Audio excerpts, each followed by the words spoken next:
Jack Monroe had always been a light sleeper. Any sound out of the ordinary would pull him straight out of his dreams and leave him staring at the ceiling, his mind racing through the possibilities. But nothing ever truly happened in their quiet little neighborhood on the outskirts of Asheville, North Carolina. It was the kind of place where porch lights stayed on long into the night, where neighbors left their doors unlocked, and where the most exciting thing to happen all year was the county fair. His golden retriever, Cooper, had been his best friend for the last 6 years. Loyal, energetic, and always by his side, Cooper had been with him through everything: breakups, family troubles, and the long, lonely nights when Jack wished someone was there to share the silence. But Cooper had never been a dog that barked without reason. If he let out a sound, it meant something was wrong. That was why, when Jack heard the low, sorrowful howl breaking the stillness of midnight, his chest tightened. He sat up in bed, rubbing the sleep from his eyes as he tried to process the sound. Cooper never howled. Not when sirens blared down the highway, not during thunderstorms, not even when other dogs in the neighborhood kicked up a ruckus. But tonight, there was something different in the air. Jack swung his legs over the side of the bed and pushed himself up. The wooden floor was cold beneath his bare feet as he moved toward the window, peering out into the yard below. The moon was bright, casting a silver glow over the grass, but nothing seemed out of place. Still, that mournful howl filled the air again, wrapping around his heart like an invisible hand. "Cooper," he called softly, stepping out of his bedroom and down the hall. The old house creaked under his weight, the familiar sounds grounding him as he moved toward the back door. The howling stopped the second he reached the kitchen, replaced by an eerie silence that set the hairs on his arms on end. He hesitated for only a moment before flipping on the porch light and unlocking the door. The second it swung open, Cooper was there, his golden fur glowing in the light, his tail still, his ears perked high. His brown eyes locked onto Jack's, and there was something in them Jack had never seen before.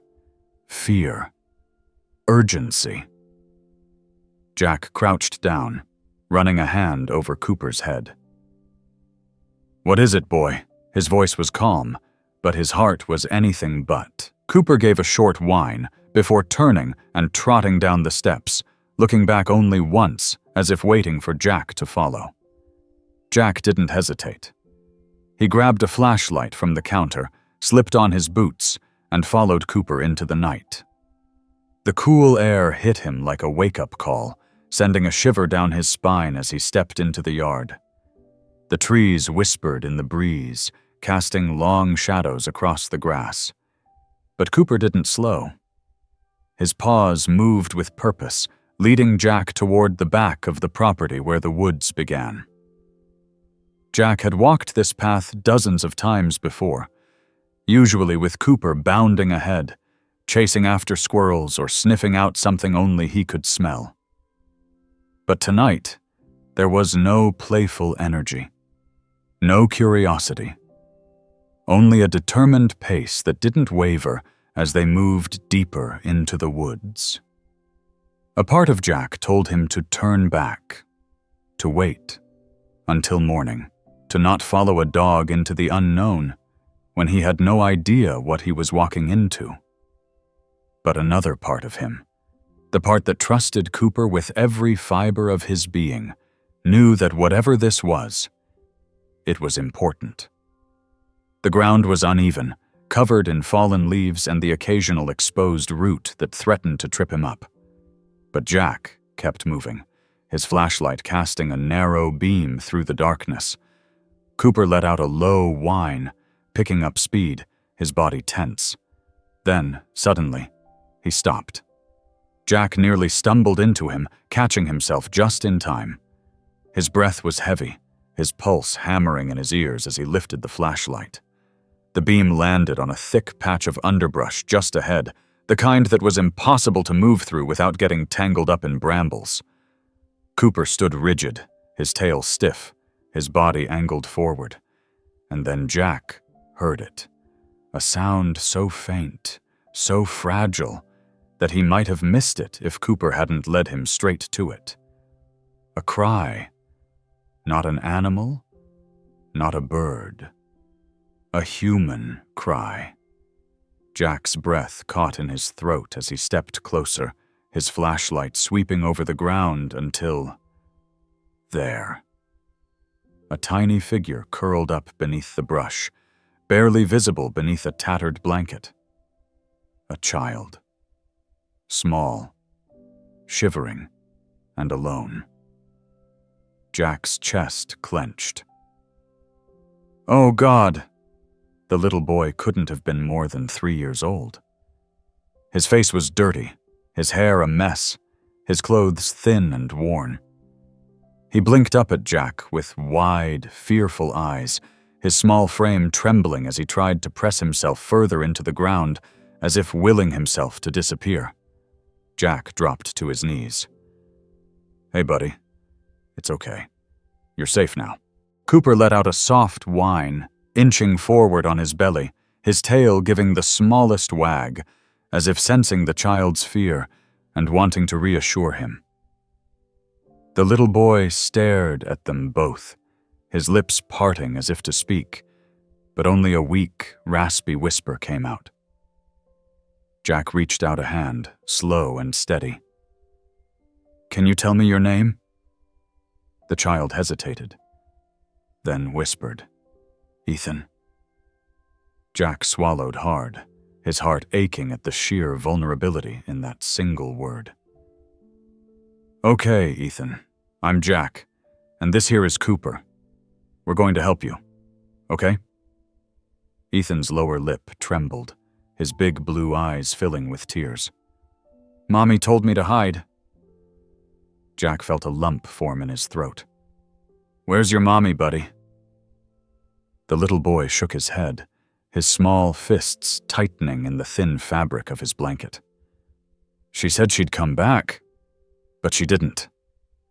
Jack exhaled slowly, forcing himself to stay calm.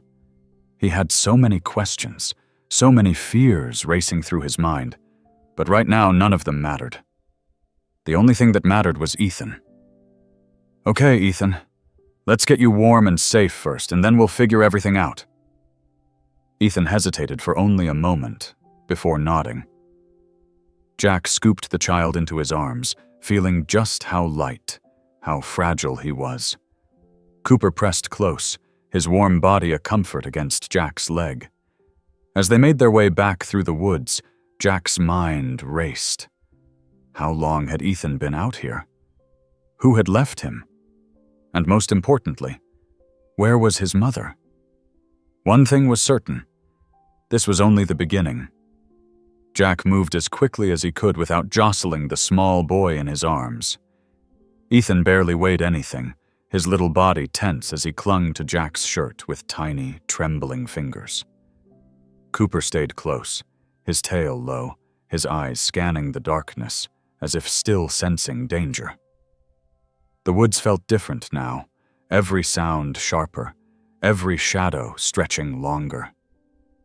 Jack's pulse pounded in his ears, but he forced himself to focus on the immediate task, getting Ethan inside, warming him up, and figuring out what to do next. As they stepped back into the yard, the porch light cast a welcoming glow over the scene, and Jack felt a sliver of relief. He pushed open the back door and stepped inside, the warmth of the house wrapping around them like a soft blanket. Cooper trotted in behind them, circling once before sitting near the door, watching silently as Jack carried Ethan toward the couch. The little boy was shivering, his breath shaky as Jack gently set him down. "All right, buddy, let's get you warm." Ethan didn't respond. He curled into himself, his arms wrapped around his chest, his eyes darting around the room like he wasn't sure whether he was safe. Jack grabbed a thick fleece blanket from the armrest and draped it over the boy's small frame, tucking it around him carefully. Ethan flinched at the touch, but didn't pull away completely. That alone told Jack how much the child had been through. Cooper slowly padded over, his nails clicking against the wooden floor, and lay down at Ethan's feet. His golden fur brushed against the boy's tiny legs, a soft, reassuring presence. Ethan's fingers twitched before finally reaching out, hesitantly running them through Cooper's fur. The dog let out a low, content sigh, and Jack saw a hint of something in Ethan's expression, a small crack in his fear, the first sign of trust. Jack crouched down beside the couch. "Hey, Ethan, I'm gonna get you something to drink, okay?" Ethan nodded slightly, his lips still pressed tightly together. Jack took that as a good enough sign and stood, moving toward the kitchen. His mind was racing. What was a child this young doing alone in the woods in the middle of the night? Who had left him there? His mother had told him to hide. Was she in danger? Was she out there right now, needing help? He exhaled slowly, gripping the edge of the counter to steady himself. One step at a time. He couldn't get ahead of himself. Ethan needed care first. Jack poured a glass of warm milk, remembering something his own mother used to do whenever he had trouble sleeping as a kid. Maybe it would help Ethan feel a little safer. He grabbed a small plate of crackers too, just in case the boy was hungry. When he returned to the living room, Ethan hadn't moved much. He was still curled up under the blanket, but his fingers had stopped shaking, and his grip on Cooper had relaxed slightly. "Here you go, buddy," Jack said gently, setting the glass and plate down on the coffee table in front of him. Ethan stared at the milk for a long moment before slowly reaching out and taking the glass with both hands. He brought it to his lips and took a cautious sip, his small throat working as he swallowed. Jack sat on the edge of the coffee table, careful to keep his movements slow. "Ethan, do you know how long you were out there?" The little boy lowered the glass, his fingers gripping it tightly. His eyes flickered toward Jack, uncertain, before he finally shook his head. "It was dark," he whispered. Jack nodded, keeping his voice calm. "Did you see anyone else? Before I found you?" Ethan's fingers tensed around the glass. He swallowed hard before whispering, "I heard them." Jack's stomach twisted. "Them?"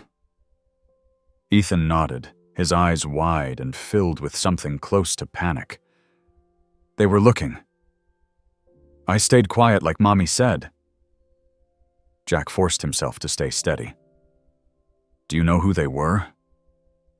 Ethan shook his head quickly, pulling the blanket tighter around himself. "Mommy was scared. She told me to run and hide and not to come out, no matter what." Jack's grip tightened on his knees. Whoever they were, they had terrified Ethan's mother enough to send her son running into the woods alone. That meant she was either still out there, possibly in danger, or she had been trying to lead someone away from him. Either way, Jack knew he couldn't just sit here and wait. He reached for his phone, pulling up the number for the local sheriff's department. The call rang only once before a familiar voice picked up. "Sheriff Hayes speaking." Jack exhaled. "It's Jack Monroe." "Sheriff, I think we've got a situation." There was a pause before the sheriff's voice came back, all business. "Go ahead." Jack glanced at Ethan, lowering his voice. "I just found a little boy out in the woods behind my house. He was alone. Says his mom told him to hide, but she never came back." Silence. Then, "You said a child?" "Yeah. He's about 3 or 4, scared out of his mind." The sheriff's tone sharpened. "Jack, we got a missing persons report filed earlier tonight. A young mother and her son disappeared from their home on the east side of town. You said the kid mentioned someone looking for him." Jack's gut tightened. Yeah, he said his mom was scared. I don't think this was just a case of getting lost. The sheriff cursed under his breath. Stay put. I'm coming to you. Jack ended the call and turned back to Ethan, who was watching him with wide eyes. He forced a small smile. The sheriff's a good man. He's going to help us figure this out. Ethan didn't answer.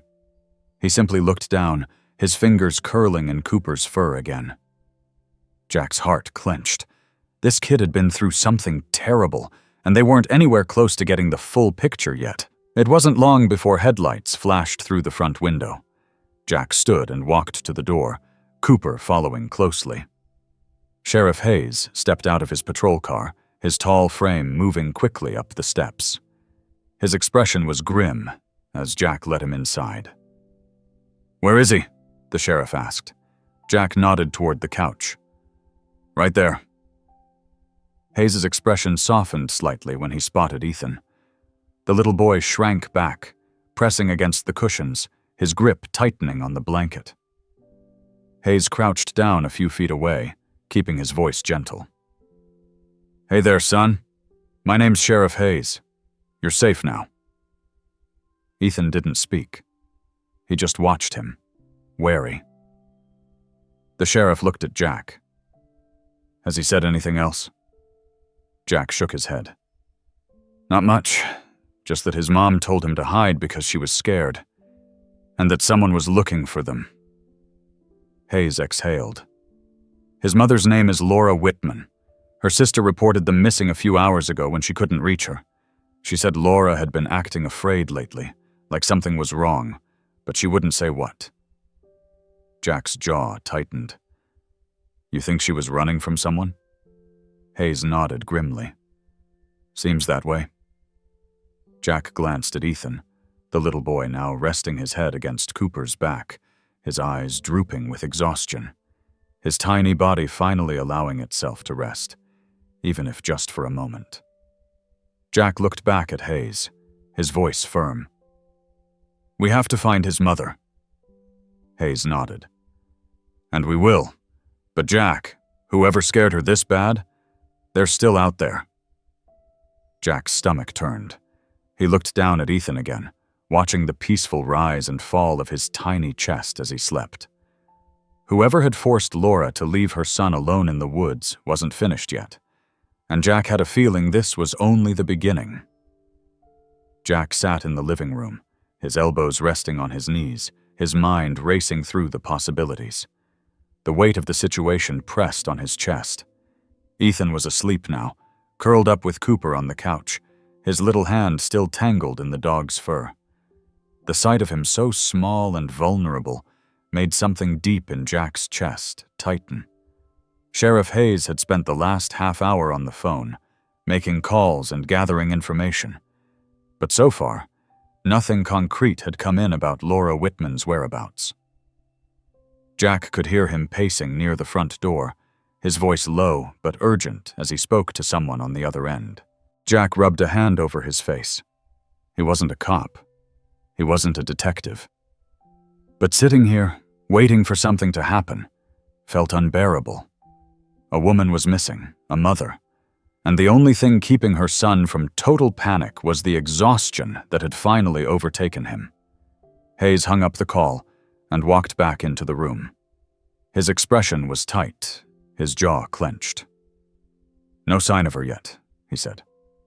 I've got a couple of deputies checking around her house. No forced entry, no sign of struggle, but her car is gone. Jack frowned. Gone? You mean she left in it? Hayes nodded. That's what it looks like. But here's the thing. We checked the traffic cams near her place. Her car was seen heading out of town, but it never came back. Jack's stomach twisted. So where is it now?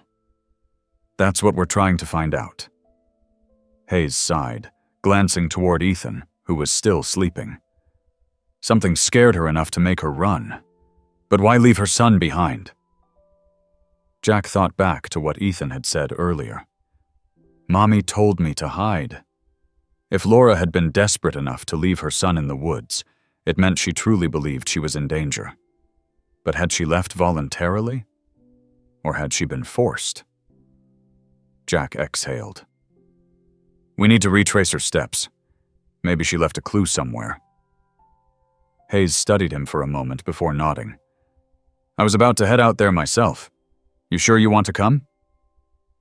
Jack glanced at Ethan again. He wanted to stay, to be here when the boy woke up. But there was something inside him that refused to sit still. Yeah, he said finally. I need to. They left Cooper behind to watch over Ethan, and Jack grabbed his jacket before stepping outside with Hayes. The night air was crisp, carrying the scent of pine and damp earth. The sheriff's patrol car sat in the driveway, its headlights cutting through the darkness as they climbed in. As they pulled onto the road, Jack turned to Hayes. What do we know about Laura? I mean, before all this. Hayes kept his eyes on the road. Not much. She moved here about a year ago, kept to herself. Worked at the local diner for a while before switching to a job at the library. No record, no trouble. From what her sister says, she was a good mother. No history of running off or anything like that. Jack frowned. Then what changed? Hayes shook his head. That's the question, isn't it? They drove in silence for a few minutes, the road stretching ahead of them, the trees on either side tall and unmoving. Jack's mind kept going back to the way Ethan had looked at him, the fear in his voice when he said they were looking for him. Whoever they were, they had been enough to send a woman fleeing into the night. The sheriff's radio crackled. Hayes, this is Deputy Sanders. We found something. Hayes grabbed the radio. Go ahead. We located Laura Whitman's vehicle, Sanders said. Abandoned off Route 9, near the old service road. No sign of her. Jack felt his stomach drop. Any damage? Hayes asked. Negative, Sanders replied. Car's in good shape. No blood, no broken windows, just sitting there. Jack exchanged a look with Hayes. A perfectly good car, left behind in the middle of nowhere. That wasn't a good sign. We're on our way, Hayes said, before turning the wheel sharply, taking the next turn onto Route 9. The drive took another 15 minutes. When they arrived, 2 patrol cars were already parked off the side of the road, their emergency lights flashing in the dark. Jack could see Laura's sedan sitting just ahead, its driver's side door slightly ajar. He and Hayes stepped out, their boots crunching against the gravel. A deputy nodded toward them as they approached. Locked up tight except for the driver's door. Keys are gone. Jack peered inside. The car was neat. No signs of struggle, no hurriedly packed belongings. If she had been running, she hadn't taken anything with her. Hayes walked around to the back of the car. We need to check the surrounding area. If she left on foot, she couldn't have gone far. Jack's gut told him something was wrong. The way Ethan had described it, his mother had been too afraid to even keep him close. If she had abandoned the car, it wasn't by choice.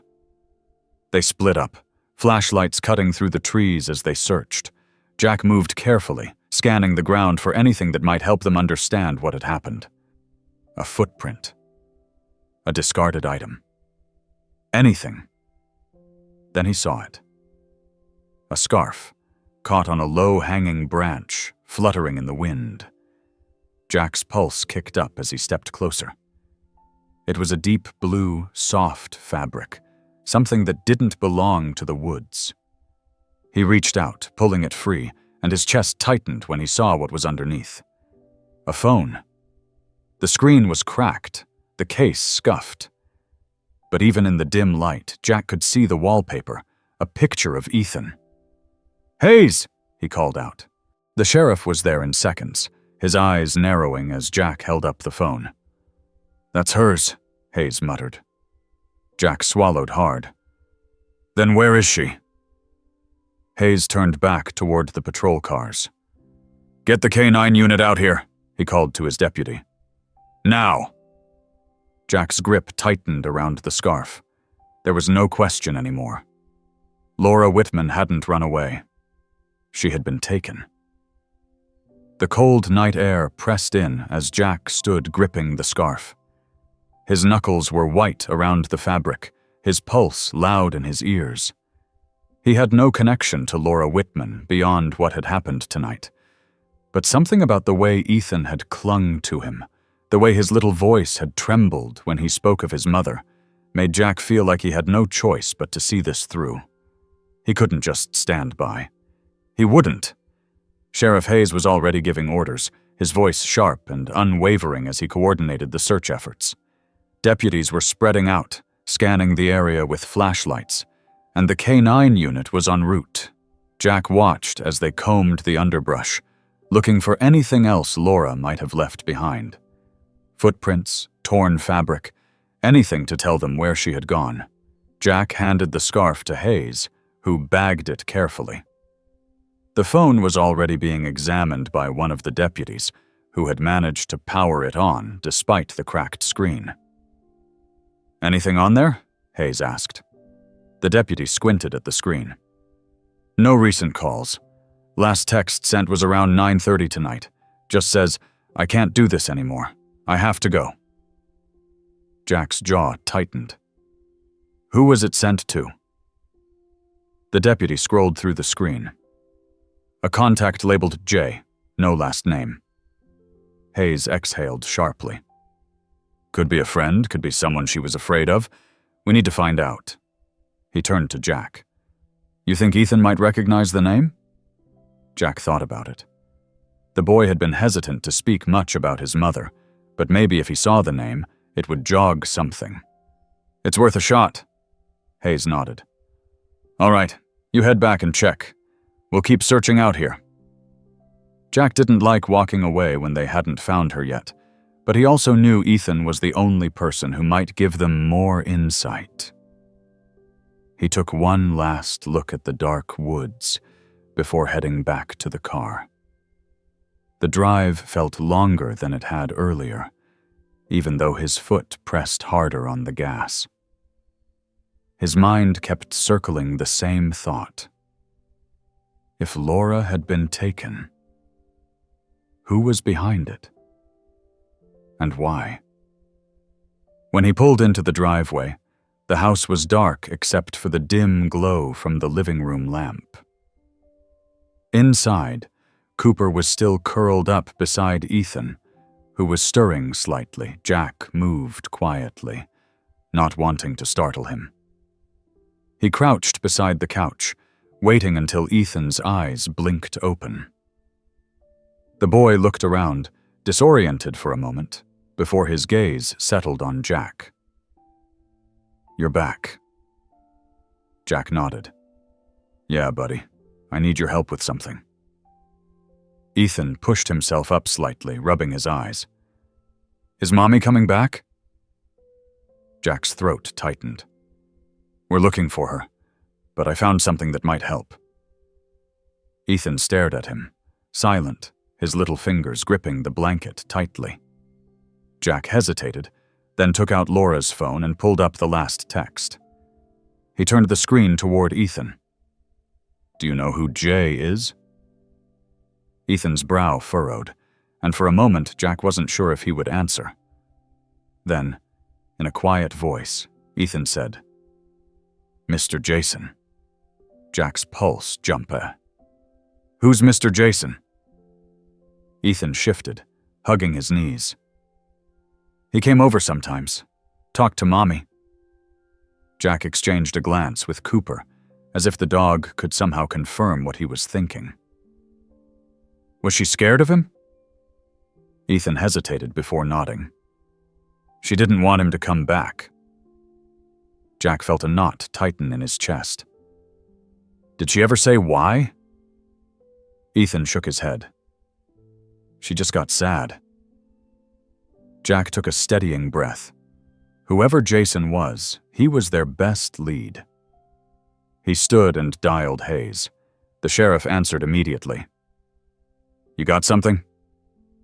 Jack kept his voice low. "Ethan says the J in Laura's phone is a man named Jason. He used to come around and she didn't want him to anymore." Hayes cursed under his breath. "I'll run the name through our records, see if she filed anything against him." Jack glanced at Ethan, whose eyes were now locked onto Cooper as he absent-mindedly ran his fingers through the dog's fur. The kid looked so small, so tired. Jack lowered his voice. "You think this Jason guy has something to do with her disappearance?" "I don't like coincidences," Hayes muttered. "We're gonna find out." Jack ended the call and sat back down on the couch, his mind still racing. Ethan had been quiet for a while before he finally spoke again. "Is Mommy okay?" Jack swallowed hard. "We're going to find her, buddy." Ethan didn't answer, just curled up next to Cooper again. Jack reached out, squeezing the boy's shoulder gently. The night felt heavier now, like something unseen was pressing against the house, waiting. Jack knew one thing for certain. Whatever had happened to Laura Whitman, they were running out of time to bring her home. Jack didn't sleep that night. Every time he closed his eyes, his mind pulled him back into the woods, back to the abandoned car, back to Ethan's trembling voice, saying his mother had told him to hide. He sat in the armchair near the couch where Ethan was sleeping, his hand resting on Cooper's back as the dog lay beside him. Cooper wasn't asleep either. His eyes remained half open, ears twitching at every sound outside. He was on guard, sensing the unease in the house. Jack checked his phone. No updates from Hayes yet. He knew the sheriff was digging into Jason, running his name through records, but Jack was growing restless. The minutes stretched, the silence weighing heavier by the second. He needed something to do, some way to help. He glanced at Ethan, who had shifted in his sleep, his small fingers gripping the edge of the blanket like it was the only thing keeping him grounded. Jack exhaled slowly, then stood, careful not to make a sound as he stepped into the kitchen. Pulling up a chair at the table, he opened his laptop. If Hayes was looking into Jason through official records, Jack would take a different approach. Social media, online searches, anything that might give him an idea of who this man was and why Laura had feared him. He typed Jason plus Asheville into a search engine. Thousands of results popped up. Too many. He narrowed it down, adding Laura Whitman to the search. A few pages in, he found something. A comment on a local community forum from about 3 months ago. "Does anyone know a guy named Jason T? Been hanging around the library a lot lately. Think he might be bothering one of the staff there. Just making sure everything's okay." Jack's pulse jumped. Someone had noticed him. He clicked on the user's profile, but it was anonymous, no identifying information. The only other post from them was about a lost dog. He copied the comment and sent it to Hayes with a text. "Looks like someone noticed Jason bothering Laura at the library a few months ago. Might be worth checking out." Hayes responded within minutes. "Already on it. Library doesn't open until morning, but I'll have someone there first thing." Jack sat back, running a hand through his hair. It wasn't much, but it was something. He had no idea if Jason had anything to do with Laura's disappearance, but everything kept circling back to him. A quiet voice pulled him from his thoughts. "Is Mommy still lost?"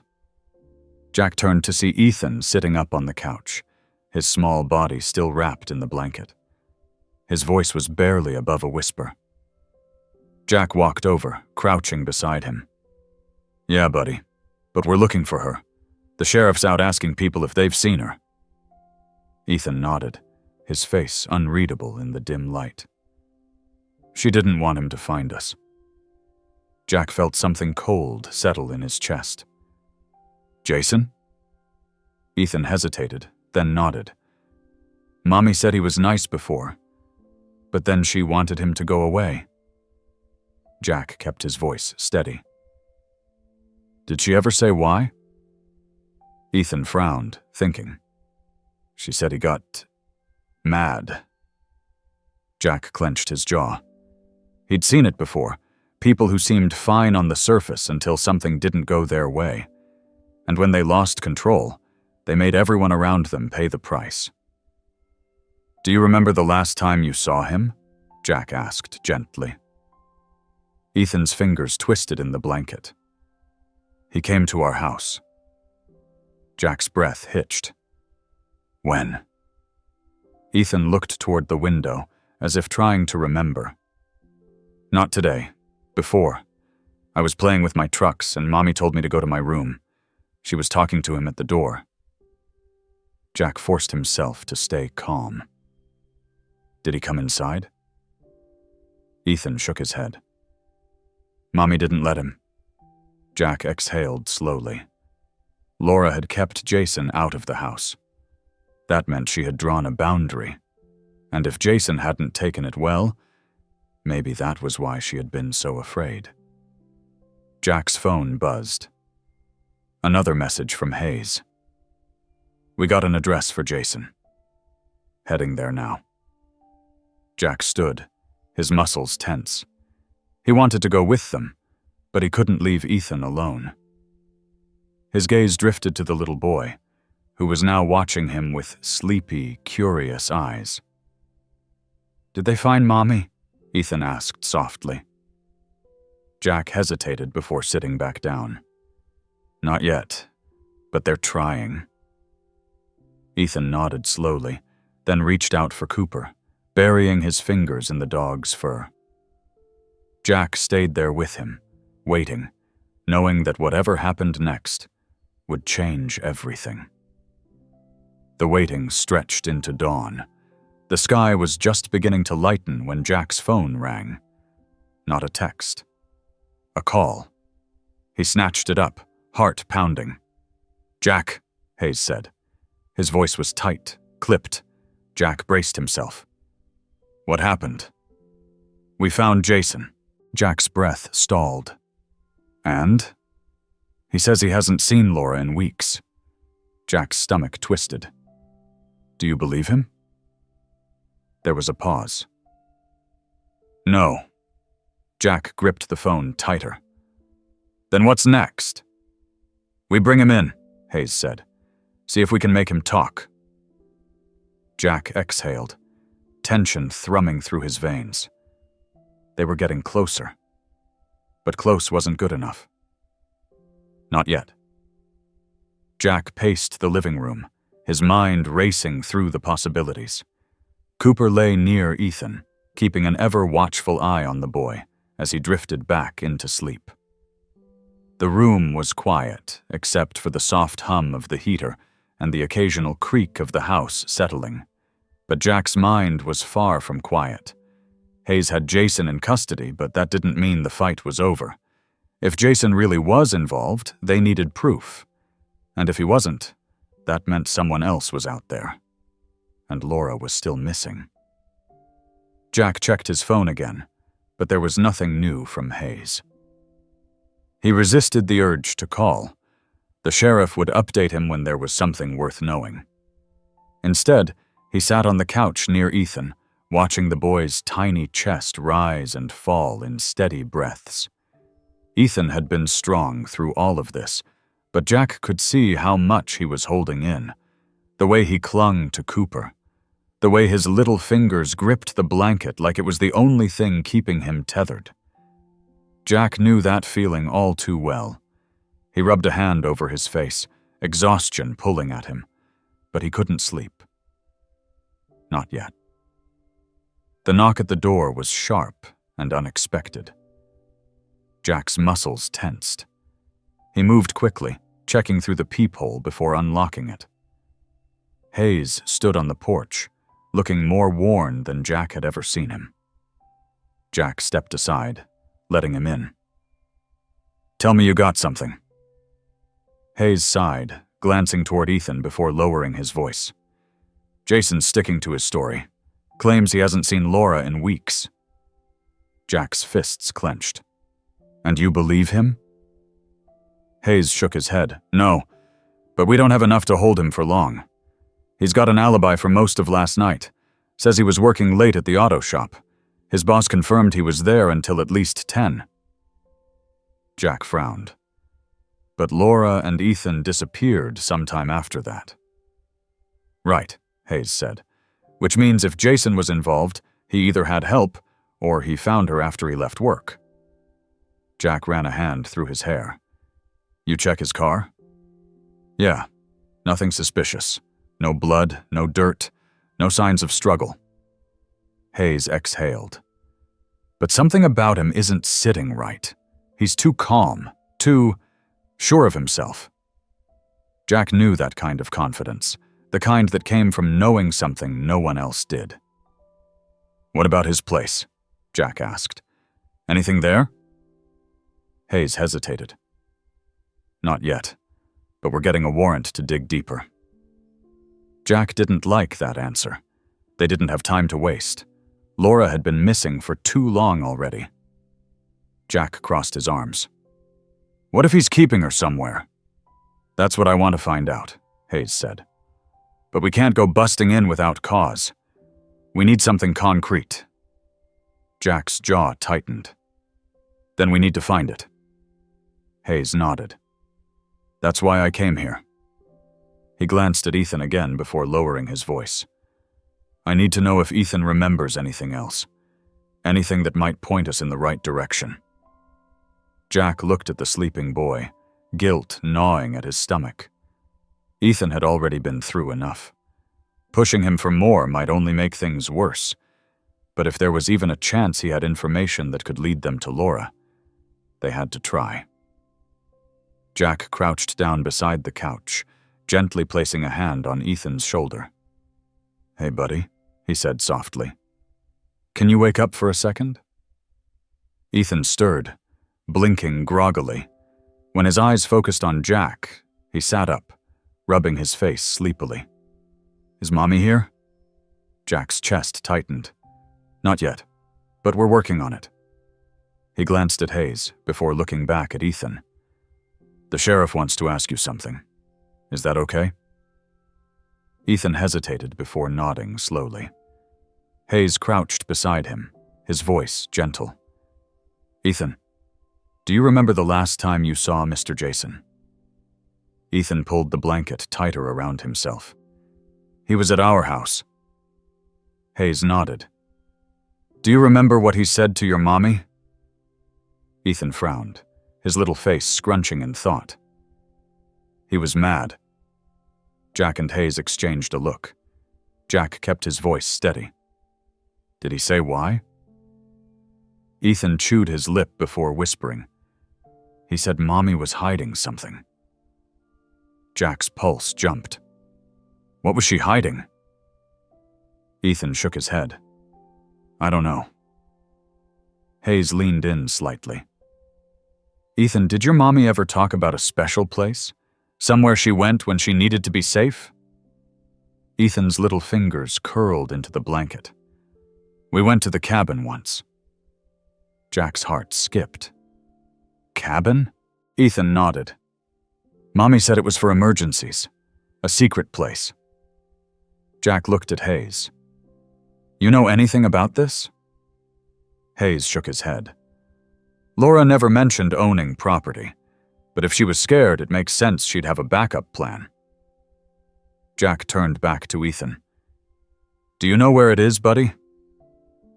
Ethan hesitated, then nodded. By the lake. Jack's stomach twisted. There were a few small rental cabins near the lake, but if Laura had been hiding out there, it meant she had expected trouble long before now. Hayes was already moving. I'll get my guys on it. Jack stood. I'm coming with you. Hayes didn't argue. Let's go. Jack grabbed his coat, giving Ethan's shoulder a reassuring squeeze before heading for the door. We're going to find her. Ethan's small voice stopped him just as he reached the threshold. Be careful. Jack nodded, then stepped outside into the cold, knowing that whatever they found at that cabin would bring them one step closer to the truth. The drive to the lake felt longer than it should have. The road stretched out before them, winding through thick woods, the trees standing like silent sentinels on either side. Jack gripped the steering wheel, his jaw tight as he focused on the path ahead. Hayes sat beside him, scanning the area as they drove, his radio crackling occasionally with updates from the deputies already en route. Neither of them spoke much. There was no need. The weight of what they might find at the cabin sat heavily between them. Jack had never known Laura Whitman, not beyond the brief glimpse he had of her through Ethan's eyes. But he knew fear. He knew what it meant to run, to hide, to feel like there was no one left to turn to. And if she had gone through all this trouble to keep Ethan safe, then she must have known that whatever she was running from wasn't just going to go away. Hayes checked the map on his phone. The cabins are up ahead. There's only a handful, mostly rentals. If she was using one, she either knew the owner or found a way to stay off the books. Jack nodded, his grip tightening on the wheel. The road narrowed, then split off into a gravel path that led deeper into the woods. As soon as the first cabin came into view, Jack slowed the car, scanning the area.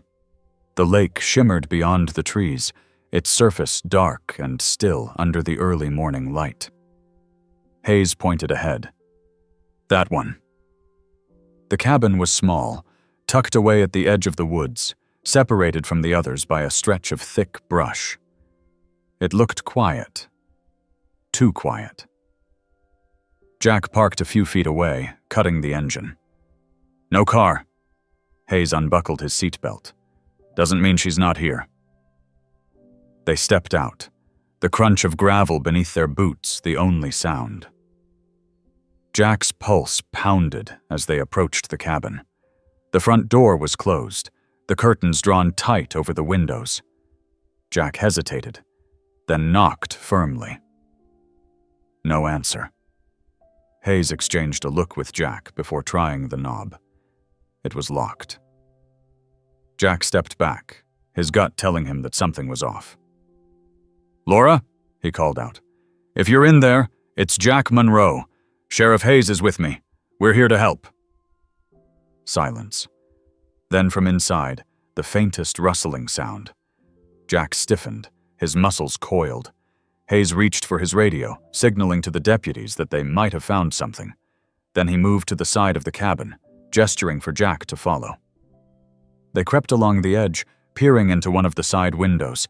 It was too dark to see much, but Jack caught a glimpse of something, a shadow moving. Someone was inside. Hayes knocked again, louder this time. "Laura, if you're in there, we need to know you're safe." A long pause. Then finally, a voice. "Go away." Jack's breath caught. It was weak, barely audible, but unmistakably a woman's voice. "Laura," Jack said, his tone steady. "Ethan is safe. He's with me. He told us about the cabin. We're here to help." Another long pause. Then, the sound of something unlocking. The door cracked open an inch, revealing a pale face, eyes filled with exhaustion and fear. Laura Whitman. Jack exhaled, relief washing over him. But something was wrong. She looked unsteady, her fingers gripping the edge of the doorframe as if she needed it to keep herself upright. Her lips were dry, her clothes wrinkled. She looked like she hadn't slept in days. Hayes held up his hands. "Ma'am, we just want to talk. Can we come in?" Laura hesitated, her gaze darting between them. "Ethan? He's okay?" Jack nodded. "He's safe at my place. He misses you." Tears filled her eyes, but she quickly wiped them away. After a moment, she stepped back, allowing them inside. The cabin was small, A single room with a tiny kitchenette and a cot pushed against the wall. A half-empty bottle of water sat on the counter, next to a few opened granola bars. She had been here a while. Hiding. Waiting. Hayes stepped inside carefully. "Laura, can you tell us what happened? Why did you run?" She wrapped her arms around herself, shivering despite the warmth in the room. "I didn't have a choice. He wouldn't stop. He kept calling, showing up at the library, at my house. I told him I didn't want to see him anymore, but he wouldn't listen." Jack clenched his fists. "Jason." She flinched at the name, nodding. "I thought if I left, if I got Ethan somewhere safe, he'd give up. But he found me again." Hayes leaned in slightly. "When?" "Last night," she whispered. "He came to the house. I saw him through the window. I grabbed Ethan and ran." Jack felt a surge of anger. "Why didn't you call the police?" Laura let out a hollow laugh. "You think he doesn't know how to cover his tracks? He told me if I went to the cops, he'd make sure no one believed me, that he'd say I was unstable, that I was the one who couldn't let go. And the worst part? He could have done it. He's charming. People trust him. But I knew what he was capable of. I knew if I didn't leave, he'd never stop." Jack and Hayes exchanged a look. They had Jason in custody, but if he had been at her house last night, then his alibi was full of holes. And that meant he was lying. Hayes pulled out his radio. "We need to bring him back in. Now." Laura's hands trembled. "He won't stop, will he? Even if you arrest him?" Jack's voice was firm. "We'll make sure he does." Laura swallowed hard, then looked up at him. "Can I see Ethan?" Jack softened. "Yeah, let's get you home." As they stepped outside, a weight lifted from Jack's chest. They had found her. She was safe. But the fight wasn't over yet. Not until Jason was behind bars where he belonged. And Jack wasn't going to stop until that happened. Jack drove carefully, glancing in the rearview mirror every few minutes to check on Laura. She sat in the back seat, wrapped in the blanket Hayes had given her, her arms crossed tightly over her chest. She hadn't spoken much since they left the cabin, and Jack didn't push her. She was exhausted, shaken, and barely holding herself together. Hayes sat in the passenger seat, his radio crackling with updates. "Jason's in holding. We're pulling his work logs, checking traffic cams near Laura's house. His alibi's falling apart." Jack exhaled through his nose. "Good. I want him locked up so tight he forgets what fresh air smells like." Laura flinched at his words, but said nothing. Jack adjusted his grip on the wheel, forcing himself to dial it back.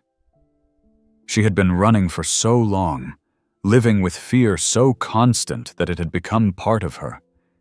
He needed to remind her that it was over. That she and Ethan were safe now. The drive back felt faster than the drive out. As they pulled into Jack's driveway, Cooper was already waiting at the window, his ears perked up, tail thumping against the glass. Jack's stomach unclenched slightly.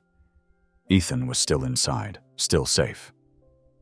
Laura hesitated when Jack opened her door. He offered his hand, but she didn't take it. Instead, she took a shaky breath and stepped out on her own. Her legs wobbled slightly, and Jack instinctively moved closer in case she needed him. But she straightened, forcing herself steady. "He's inside?" she asked, her voice barely above a whisper. Jack nodded. "Yeah." Laura closed her eyes briefly, then followed him up the porch steps. Jack opened the door, and the second it swung inward, Ethan's voice rang out. "Mommy!" The little boy darted across the room before Laura had even fully stepped inside. She barely had time to kneel before he threw himself into her arms. A sob broke from her lips as she clutched him tightly, burying her face in his hair. "Oh, baby. I'm so sorry. I'm so sorry." Ethan only squeezed her harder. "I missed you." Jack stood back, giving them space. Cooper circled them once, tail wagging, before pressing himself into Laura's side. Her free hand instinctively found his fur, and for the first time since Jack had met her, he saw her shoulders relax, just a little. Hayes cleared his throat, breaking the moment gently. "Laura, we're going to need you to come down to the station later. Give a statement. Help us make sure Jason can't do this to anyone else." She nodded without hesitation. "I'll do whatever you need. I just want him gone." Jack studied her. There was fear in her eyes, but there was also something else now. Something stronger. She wasn't just running anymore. She was ready to fight back. Ethan pulled away slightly, looking up at her. "Are we going home?" Laura hesitated. "Not yet, baby. We need to be somewhere safe for a little while longer." Jack didn't like the way her voice trembled on the last word. "You can stay here." Laura looked at him, surprised. "I don't want to impose—" "It's not an imposition," Jack said firmly. "You and Ethan can take the guest room. Cooper and I will keep watch. You're safe here." She studied him for a long moment, then finally nodded. "Okay. Thank you." Jack didn't miss the way her fingers twitched against Ethan's back, holding on just a little tighter. He knew what that kind of fear felt like, the kind that didn't disappear just because someone told you it was over. It would take time for her to believe she was truly safe. But Jack was prepared to give her that time. As Ethan chattered excitedly about Cooper, about the pancakes Jack had made that morning, Laura listened, her grip never loosening. Jack stepped into the kitchen to give them a moment, but Hayes followed him. "You sure about this?" the sheriff asked quietly. Jack nodded. "She's not ready to be alone yet, and Ethan's comfortable here." Hayes sighed, rubbing the back of his neck. "All right, just keep an eye on them. If Jason makes bail, he might try something." Jack's expression darkened. He won't get near them. Hayes held his gaze for a long moment, then nodded. "I'll let you know when we get something solid on him." Jack walked him to the door, locking it behind him after he left. Then he turned back to the living room, where Laura was still sitting on the couch, Ethan curled up beside her, already half asleep again. Jack met her eyes. "Do you need anything?" She shook her head. "No, this is more than enough." Jack hesitated, then moved to sit across from her. "I know it doesn't feel real yet, but you don't have to be afraid anymore. He's not going to hurt you or Ethan." Laura exhaled shakily. "I want to believe that." "You will," Jack said. "In time." Laura looked down at Ethan, brushing a strand of hair from his face. He deserves to feel safe. He's just a little boy. He shouldn't have had to go through any of this. Jack swallowed hard. "You kept him safe. That's what matters." Her eyes met his, gratitude shining through her exhaustion. "Thank you, Jack." He nodded. "Get some rest. I'll be here." Laura curled up beside Ethan, her body finally relaxing as sleep started to pull her under. Jack sat back, keeping watch, knowing that for the first time in a long time, they weren't running anymore. And they never would again. Jack woke to the sound of Cooper stirring at the front door. The golden retriever let out a low huff, his ears twitching as he stared intently through the glass. Jack sat up from the armchair, his muscles stiff from sleeping in an awkward position. He reached for his phone. 5:23 a.m. The house was still dark, the world outside barely beginning to shift into morning. He stood slowly, stretching his shoulders before moving to the door. Peering out, he saw nothing but the empty driveway and the tree line beyond. Still, something had put Cooper on alert. Jack lowered a hand, scratching behind the dog's ears. "What is it, boy?" Cooper's tail wagged slightly, but his gaze never left the yard. Jack exhaled. Maybe it was just a deer moving through the trees, but he wasn't about to take chances. He double-checked the locks before making his way to the kitchen, pouring himself a cup of coffee. He had barely taken a sip when footsteps padded softly behind him. Laura stood in the doorway, wrapped in one of Jack's old flannel shirts over her borrowed clothes. Her eyes were tired, but she looked steadier than she had the night before. "You always wake up this early?" Jack shrugged, taking another sip. "Old habit. Didn't sleep much anyway." She nodded, stepping closer. "Ethan's still asleep. He barely let go of me all night." Jack set his coffee down. "That's normal. He's been through a lot." Laura's fingers tightened around the fabric of the flannel. "I keep thinking about everything that could have gone wrong. If you and Cooper hadn't found him," her voice faltered. "I don't even want to imagine." Jack leaned against the counter. "But that's not what happened. You did everything you could to keep him safe. He made it through, and so did you." Laura let out a slow breath, nodding. "I know. It's just hard to let go of the fear. It feels like it's still right behind me." Jack understood that feeling all too well. You don't have to look over your shoulder anymore. Jason's locked up, and Hayes is making sure he stays there. Laura's gaze dropped to the floor. "I want to believe that. But Jason's smart. He's always had a way of getting what he wants." Jack's jaw tightened. "Not this time." Before Laura could respond, Jack's phone buzzed on the counter. He grabbed it, seeing Hayes' name flashing across the screen. He answered immediately. "Tell me you've got something." Hayes sighed on the other end.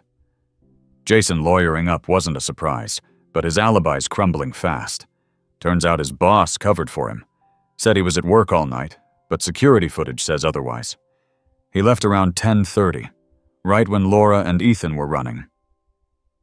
Jack's grip on the phone tightened. So he's got nothing. "Not quite." Hayes hesitated. "We found something else. His car was cleaned, almost too clean. But forensics picked up some fibers that match a blanket like the one Laura had in her car. He was in that area. He's lying." Jack glanced at Laura, whose eyes were wide as she listened. "So what now?" "Now," Hayes said. "We push harder. His lawyer's already making noise about lack of physical evidence, but we're not done. I need Laura to give a full statement. We're going to bury him in every lie he's told." Laura swallowed hard. "I'll do it." Jack watched her closely, searching for hesitation. But she was steady. "You sure?" She nodded. "I need to do this. For Ethan. For myself. I'm done being afraid." Jack felt a flicker of something he hadn't seen in her before. Resolve. She was ready to fight. "I'll bring her in," Jack told Hayes. "Give us an hour." Hayes agreed, and Jack ended the call. He turned to Laura. "We'll go in together. I'll be with you the whole time."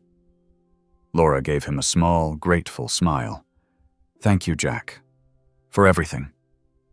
An hour later, they arrived at the station. The building was quiet this early in the morning, but Hayes was already waiting. He met them at the entrance, giving Laura a reassuring nod. "You're doing the right thing." Laura squared her shoulders. "Let's get this over with." Inside, she gave her statement, detailing every encounter with Jason, the way he had started as a friend, how his attention became obsessive, how he wouldn't take no for an answer, how he had threatened her in ways that left no bruises, but scars all the same. Jack sat beside her, silent but present as she told her story. He saw how her hands trembled when she spoke of the night she ran, how she had hidden Ethan in the woods because she had no other choice. And he saw the relief that flickered through her when Hayes promised her that Jason wasn't walking away from this. "We've got enough to move forward," Hayes said when they were done. "We'll press charges. If he walks, we'll make sure he's watched. He's not going to get near you again." Laura nodded, exhaling slowly. "Good." Jack placed a hand on her shoulder, steadying her. "It's over." She gave him a small, tired smile. "Almost." Jack understood what she meant. The legal battle would take time, but at least now she wasn't running. She had a voice again. She had a chance to reclaim her life. By the time they left the station, the sun had fully risen. Jack drove back toward the house, but this time, Laura didn't look out the window in fear. She watched the world outside, as if seeing it differently now. As they pulled into the driveway, Ethan ran out the front door, his little face lighting up. "Mommy!" Laura barely had time to step out before he was in her arms again. She lifted him, holding him tightly as he babbled about Cooper and pancakes and how he wanted to go to the park. Laura kissed his forehead. "We will, baby.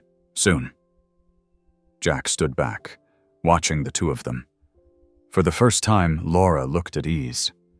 She turned to Jack, gratitude in her eyes. "I don't know how to thank you." Jack shook his head. "You don't have to." Laura smiled softly. "Still, thank you."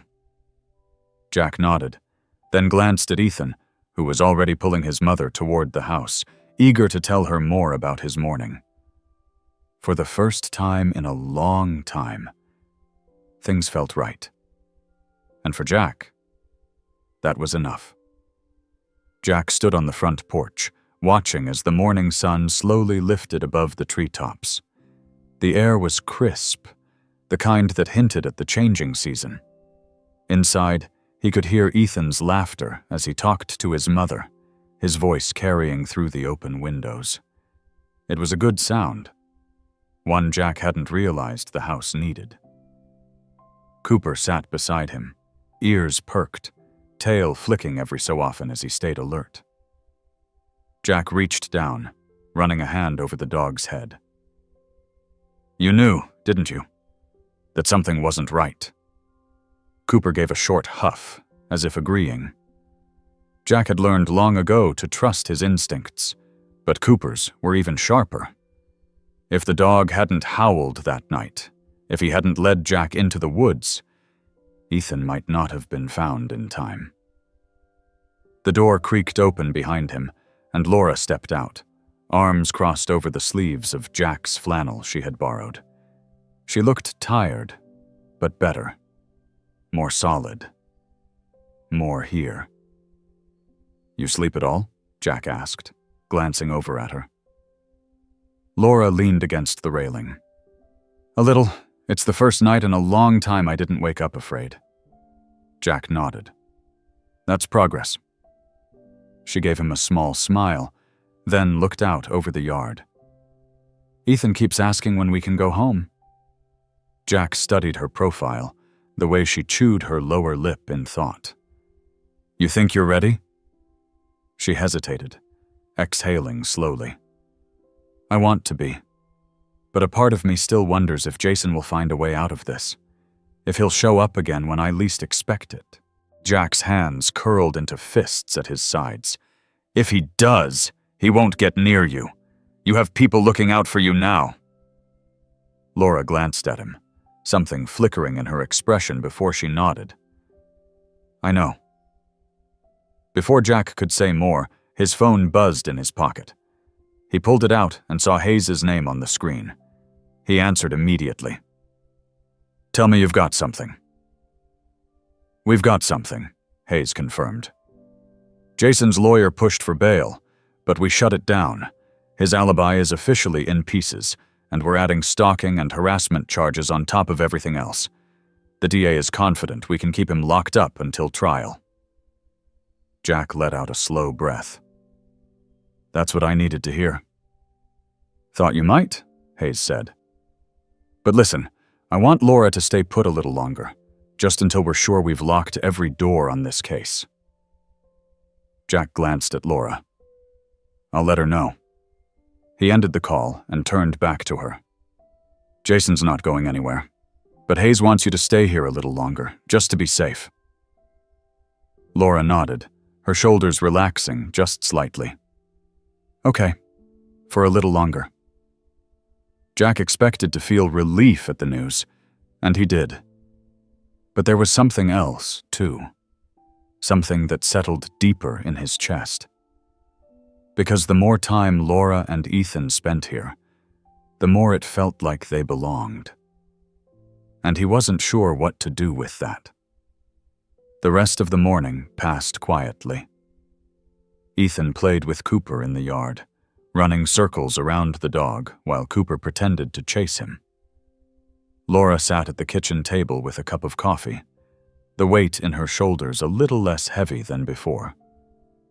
Jack busied himself with fixing a broken step on the porch, but his mind kept drifting back to what Laura had said, about being ready, about going home.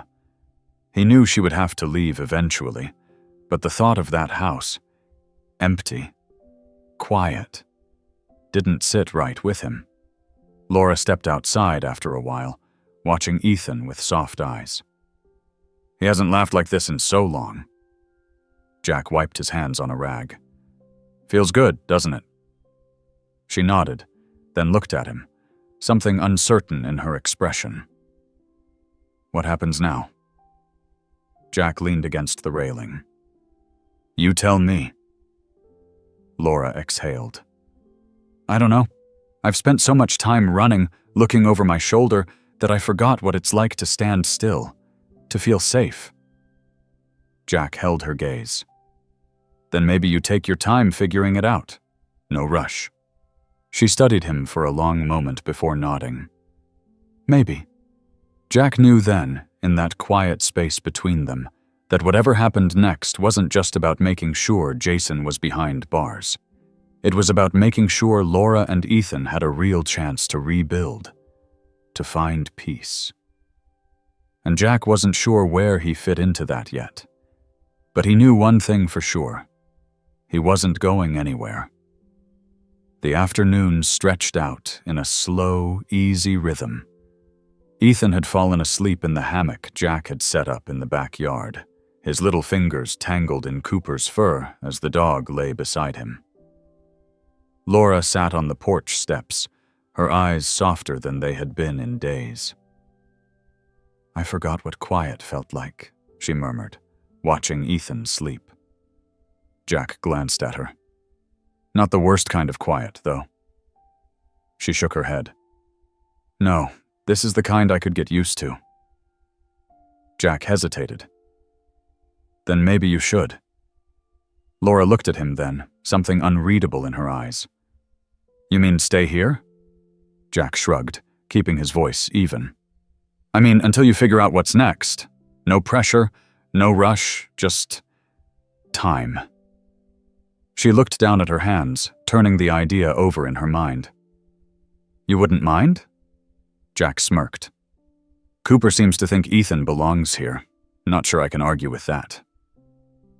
Laura let out a quiet laugh, the first real one he'd heard from her. Well, I can't argue with Cooper either. Jack watched as she traced patterns on the porch with her fingertips, lost in thought. He had no expectations, no plans beyond making sure they were safe. But the idea of them staying, of hearing Ethan's laughter every morning, of seeing Laura finally at ease, didn't feel wrong. It felt right. Laura exhaled slowly, looking back at Ethan. Maybe just a little longer. Jack nodded, his chest settling in a way he hadn't expected. Yeah, just a little longer. Jack woke early, the familiar weight of uncertainty pressing against his chest. He had gotten used to mornings spent alone, the house quiet except for Cooper's slow movements, and the occasional hum of the wind through the trees. But now, there was another rhythm inside these walls. Ethan's sleepy murmurs, Laura's soft footsteps, the warmth of something new settling in. He sat up, rubbing a hand over his face. The guest room door was slightly ajar, and he could hear Laura moving around inside. He knew she didn't sleep much. Despite the security, despite knowing Jason was locked away, there was still something in her that refused to relax completely. Jack got up, moving quietly through the house. When he stepped into the kitchen, he found Laura already standing at the counter, her fingers wrapped around a mug of coffee. She glanced at him, offering a tired smile. "Morning." "Morning," he replied, reaching for his own cup. "You sleep at all?" She exhaled a quiet laugh. "A little. Still getting used to being in one place." Jack leaned against the counter, studying her. "You planning to stay in one place for a while?" Laura hesitated, looking down at her coffee. "I don't know. Part of me wants to, but there's another part that feels like I need to be ready to run again. Just in case." Jack understood that feeling all too well. He had spent years keeping his own walls up, never letting anything stay too long in one place. But now, with Laura and Ethan here, the thought of them leaving sat heavier than he expected. "You don't have to decide right now," he said. "But you don't have to run either. Not anymore." Laura's gaze met his, something quiet and searching in her expression. Before she could respond, a small voice called from down the hall. "Mommy?" Laura turned, setting her cup down as Ethan padded into the room, his hair tousled from sleep. He blinked up at Jack before walking straight into his mother's arms. She held him close, running a hand over his back. "I'm here, baby." Jack watched the way Ethan leaned into her, the way his small hands clung to her shirt. He had spent nights hiding in the woods, alone, afraid. Now he didn't have to be. Ethan yawned, rubbing his eyes. "Can we have pancakes?" Laura laughed softly. "I think we can manage that." Jack smirked, pushing away from the counter. "I'll get started." They spent the morning in the kitchen, the sound of batter sizzling and syrup drizzling over plates filling the air. Ethan sat at the table, swinging his legs as he chattered about Cooper and how they should all go on an adventure together. Laura listened, smiling, the shadows in her eyes slowly lifting with each passing moment. Jack liked this, more than he wanted to admit. After breakfast, Ethan ran outside with Cooper, the dog chasing after him in playful bursts. Laura stood by the window, watching them. "He's happy here," she murmured. Jack folded his arms. "You both are." She glanced at him, something unreadable in her eyes. "I didn't expect that." "You should get used to it." Laura exhaled, crossing her arms over her chest. "Jack, if we stay, I don't want to just feel like a guest in your home. I don't want to take up space that isn't mine." Jack tilted his head. "You're not taking up space. You're filling it." Laura swallowed, looking back outside. "I don't know how to do this. I don't know how to stop waiting for something to go wrong." Jack nodded, understanding. "Then we figure it out together." She turned toward him, something shifting in her expression. "You sure you're okay with that?" Jack held her gaze, steady and certain. "Yeah, I am." For the first time in a long time, he felt like he wasn't standing still. And maybe, just maybe, neither was she. Jack sat on the porch steps, watching as the last rays of the sun stretched across the yard. Ethan was in the grass with Cooper, tossing a stick, as the dog bounded after it with endless enthusiasm. Laura sat beside Jack, her hands wrapped around a cup of tea, the warmth rising in thin wisps against the cool evening air. She looked calmer than she had in weeks, the tension in her shoulders easing more with each passing day. "I never thought I'd have this again," she admitted softly, her gaze fixed on Ethan as he laughed when Cooper flopped onto his back, paws in the air. Jack turned to her. "You mean peace?" She nodded. "A place where I don't have to wonder if someone's watching. A place where Ethan can just be a kid." Jack studied her face, the way her lips pressed together in thought. "You have it now." Laura exhaled, setting the cup down beside her. "I still wake up sometimes thinking I have to pack a bag, that we should be ready to run. But then I see Ethan sleeping soundly, and I hear Cooper's paws against the floor, and I remember that we're safe here. It's strange, having to unlearn fear." Jack nodded, understanding in a way he didn't have to say out loud. "It doesn't happen overnight." "No," she agreed. "But it's happening." They sat in comfortable silence, listening to the distant hoot of an owl in the woods. Ethan's voice rang through the air, full of excitement as he wrestled Cooper into the grass. Jack smirked. "That dog's going to be too tired to move by the end of the night." Laura chuckled. "I think Ethan is too." Her smile faded slightly as she turned toward Jack. "Are you sure about us staying here?" Jack met her gaze, unwavering. "Do you still feel like you need to run?" Laura hesitated, then shook her head. "No." "Then there's your answer." She studied him, and for the first time, Jack saw something new in her expression, something lighter. "You've done so much for us. I don't know how to repay that." "You don't have to. You and Ethan belong here. That's enough." Laura looked down at her hands, tracing a small scratch on the wood beside her.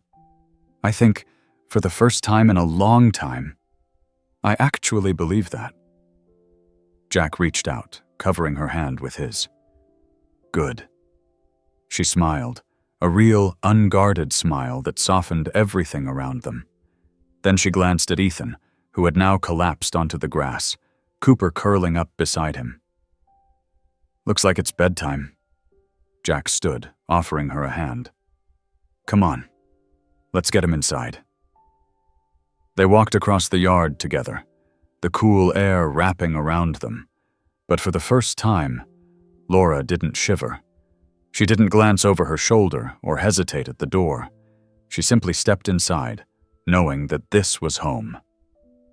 And for Jack, that was all he needed.